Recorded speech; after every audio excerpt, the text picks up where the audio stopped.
Name is Charles Quagliana. Where are you from, Charles? I'm from Maryville, Tennessee. Okay. Where did you go to high school? I went to high school in Lockport, New York. Okay. And where is that in New York? What part of it? It's in western New York, halfway between Buffalo and Niagara Falls. Okay. And when did you enter the service? In December of 1949. 1949. Yes, sir. So World War II had been over for a few years. Yes, sir. And what branch of service did you enter? Well, I went to join the Army, but they looked at my scores and talked me into going into the Air Force. Okay. So 1949, you went in the Air Force. Where did you go for training? Went to Lackland Air Force Base. Okay. And what was your process of getting there? Took a train Okay. down to San Antonio and got picked up. So that's a pretty long train ride from. Yeah, it was a pretty long train ride. And the train basically was full of guys going down on basic training. Okay.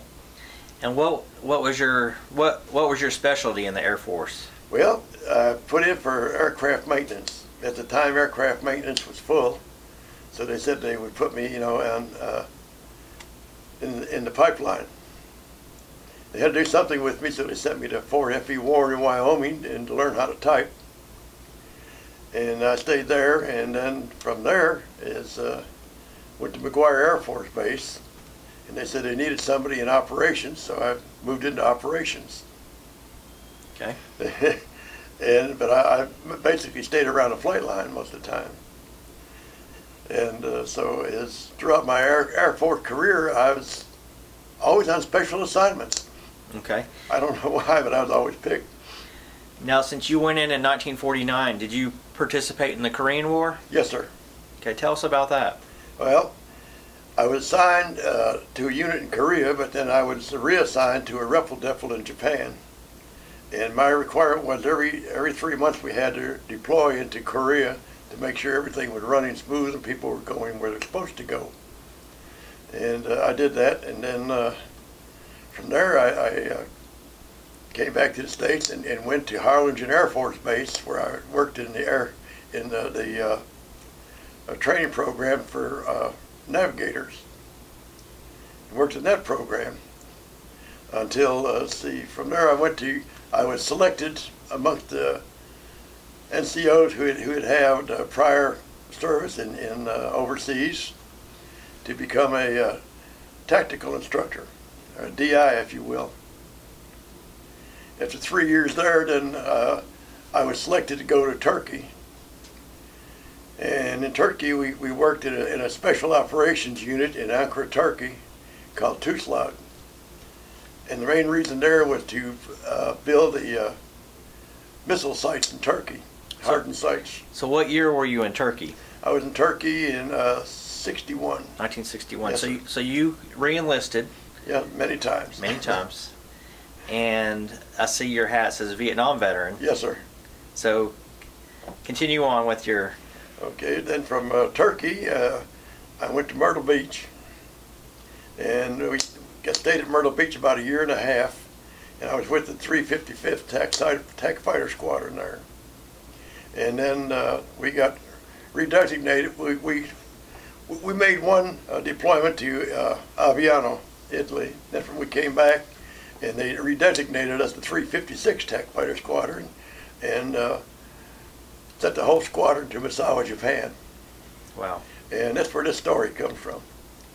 In the spring of 1968, I was first sergeant of the 356th TAC Fighter Squadron.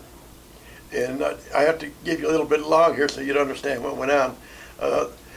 We allowed the Squadron Wives Club to come down to the flight line to sell the troops cookies and cupcakes and things like that to get a little taste of home. And for I think 5 cookies was 5 cents, for 2 cupcakes was 5 cents. Just a little bit of money. Well, this time there is we were down on the flight line, and my wife, being a first sergeant's wife, automatically became the chairman, or I call it the president of the Squadron Wives Club. She didn't like it, but she did it because she was a good trooper. And they were down on the flight line and selling cookies and cupcakes and stuff to the troops. And about that time, as the ground began to shake, and nobody paid any attention to it because it was always shaking. And then it began to quit from being a horizontal shake to a vertical shake, and just kept getting worse and worse and worse. And eventually it got so bad as we had to almost be able to carry the wives out of there. F4s were bouncing on the flight line like toys. Luckily, the fuel truck had already completed refueling. It was empty. And the tank, the shocks were so great the tank actually flew off of the back of the truck onto the ground, but it was empty, so that was good. The devastation to the flight line was bad. The last 6 feet of the runway dropped about 4 feet. So this was an earthquake? This was an earthquake. And so, you know, we couldn't launch anything. And the aircraft really were just stuck there. The billets were pretty good. You know, I checked out the billets and they were pretty good, but the dependent housing was devastated. It really tore the insides of the housing area, and so I had to go around and try to get everything straightened out. Then in the middle of that, we were deployed to Korea during the Pueblo crisis, and which meant, you know, the dependents had to fend for themselves, which they do so many times, which I think that's why military dependents are probably the greatest people in the world. They're tougher than we are. That's right. And so eventually we began to get everything back in shape again. We couldn't get supplies in, we couldn't get anything out because roads, everything was devastated. The worst part of it was a Japanese elementary school off base for Japanese children. And they were, one of the classes was in the middle of its time, we call it their recess. And while they're out there in recess, the ground opened up and just swallowed a whole class of Japanese children. Yeah. But we made it through it. Wow. And you know, fighter squadron will always make it through it. Right. In fact, any military unit's got to make it through it. Do you know what the earthquake was on the Richter scale? 7.5. 7.5. Yes, wow. sir. Pretty serious. Mm-hmm. So after that experience, tell us about your career. Well, after that, I was transferred to Altus Air Force Base, where we were getting ready to receive the first C-5. And I stayed there at Altus Air Force Base for about a year and a half, and I got my orders for Vietnam. Okay. And I went to Vietnam in '69, went home in '70. And then I decided, well, it's time, and I put my papers in. So tell us about Vietnam. What was your experience like? I guess, like, you know, I don't really see anything, you know, unusual. It's just, I served my time. And you were on the flight line? No, I was with the 355th TAC Fighter Squadron. Okay. But they had me housed up there in personnel. And so I just did my time between the squadron and personnel, and I also, you know, helped develop some training programs, you know, for people to get their CDCs and their pass their tests for promotion, things like that. Okay. And then I got shipped to Seymour Johnson, Oklahoma, and I got there and we stayed there about a year, and I put my paperwork in. To retire? To retire. How many total years did you have? 22, sir. 22 years in the Air Force. Yes, sir. I loved every minute of it. Yeah. What was time to go? What was your favorite base that you were stationed at? Nassau Air Force Base. And why is that? It was just, you know, northern Japan, it looks just like East Tennessee.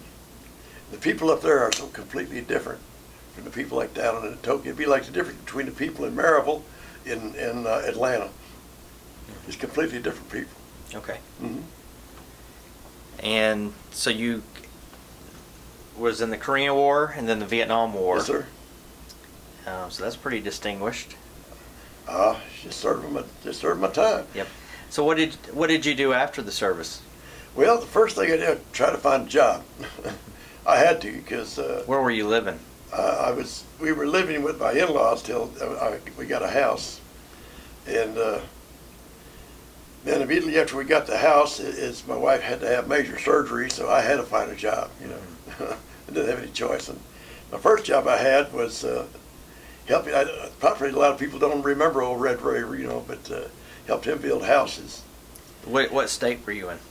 Right here in Tennessee. Oh, okay. So you came back to Maryville. Just came back to Maryville. Okay, good. I've considered this my home since 1952.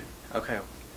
And then from there, I got a chance to go to work for the Great Society, and I worked for a while as the director of the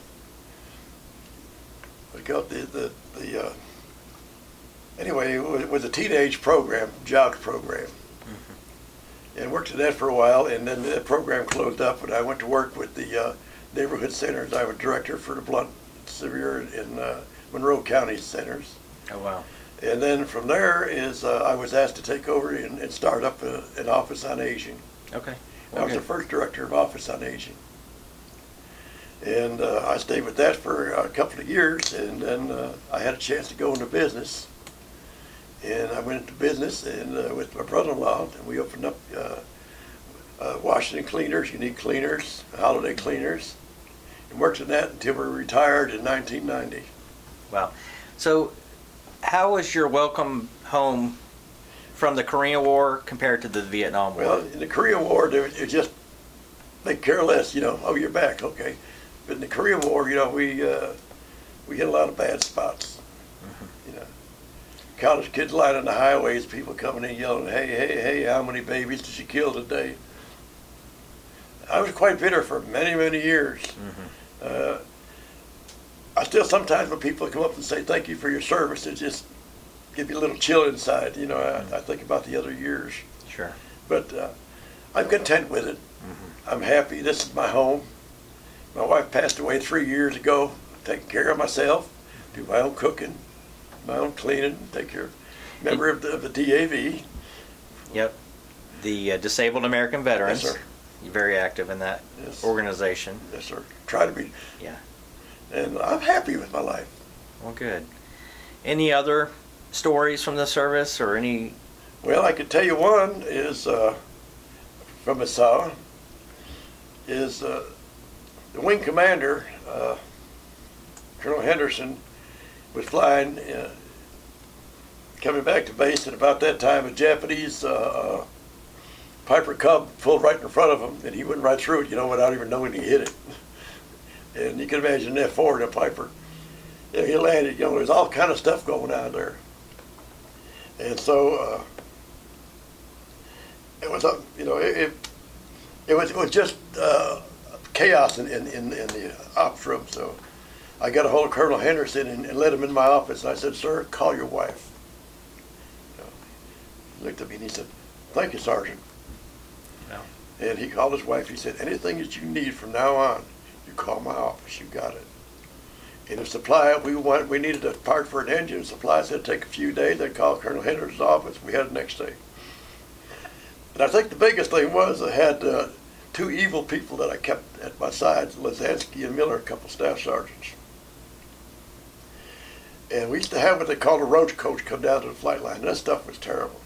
And Colonel Luther, who was the squadron commander at that time, said, First Sergeant, fix it. That's all he said. I said, yes, sir. So I thought, went over through my head, and I said, I know what I'm going to do, because I got Lazansky and Miller in Maintenance 1, the van. I said, take off your shirts, take off your hats. Can't have any identification. We went down to the BX Supply, and where they had their coffee shop. And we went in there, and the Japanese man in charge said, we want one of those hot dog cookers where it heats the buns on top. He said, you have paperwork? I said, no, Colonel Henderson sent us down here to get it. He said, oh, really? I said, he said, I can't do it. I said, well, let me use your phone call, Colonel. No, I get for you. And we got it, we took it back and built us our own coffee shop. Okay. Wow. Made enough money off it to have a big squadron party. Can't do that anymore, go to jail.